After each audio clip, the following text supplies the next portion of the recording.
আসসালামু আলাইকুম প্রিয় বাংলাদেশি ভাই বোনেরা। আমি বিশেষ করি এই ইটালিতে বসবাসরত আমাদের মুসলিম সম্প্রদায়দের উদ্দেশ্যে বলতেছি। বিভিন্ন জায়গায় দেখা যাচ্ছে যে মসজিদ বন্ধ করে দিচ্ছে, তার একমাত্র কারণ হলো আমাদের গ্রুপিং এর কারণে। রাজনীতি তো আছে, সেটা আগে থেকেই দেখছি, কিন্তু আমরা যখন প্রথম আসছি তখন সিনিয়র ভাইরা যেভাবে দেখছি আন্তরিকতার সহিত, আমি আমার ব্যারিসের কথাই বলতেছি, যে মসজিদ শুরু করছে, কিন্তু পরবর্তীতে দেখা গেল কমিটির সভাপতি নিয়ে, সেক্রেটারি নিয়ে। ভাইরে, এটা আল্লাহর ঘর, এটা আগুন। আল্লাহ আপনাকে পছন্দ করছে বিদায় তার ঘরের সাথে আপনাকে অ্যাড করছে, কারণ আল্লাহ আপনাকে পছন্দ করে। তো সুতরাং সেই জিনিসটা অবশ্যই রাখবেন। আপনি সভাপতি হইলেন, সেক্রেটারি হয়ে গেলেন, ছোট গেলেন, এটার মানে ছোট নয়।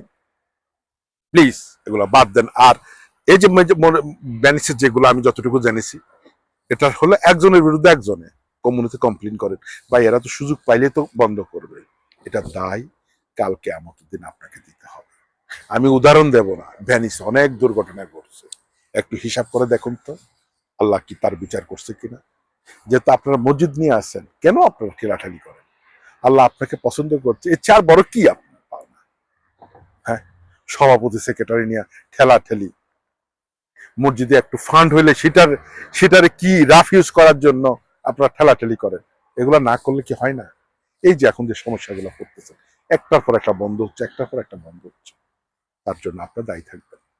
আর আমাদের ওলামাই কেরাম ভাই, আপনাদেরকে আমি কি উপদেশ দিব? আপনারা হলেন নবীর প্রতিনিধি, আল্লাহর প্রতিনিধি। আল্লাহ আপনাদেরকে করছে বিদায়, গ্রহণ করছে বিদায় আপনারা এই সেক্টরে এই আলেম হতে পেরেছেন, এটা আপনাদের জন্য সৌভাগ্য।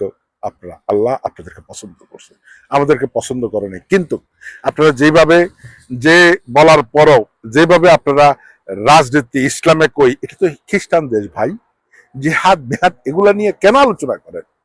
তারপরে প্যালেস্টাইন, আল্লাহ তো বলছে, নবী করিম সাল্লাহ ইসলাম তো বলছে, রাত তো এইভাবে আসছে যে একমত অবলম্বন করতে। কেন প্যালেস্টাইন ভাই এই ব্যাপারে না বললে হয় না? দোয়া করেন না, খোদবা ওই হেই না বললে হয় না?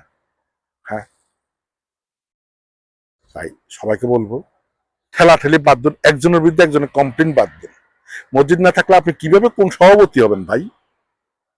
তাই সবাইকে মিলেমিশে আল্লাহর উপর ভরসা করে আল্লাহর কাছে সাহায্য চান। কেউ বন্ধ করার ক্ষমতা নাই আল্লাহর ঘর, একমাত্র আল্লাহ ছাড়া।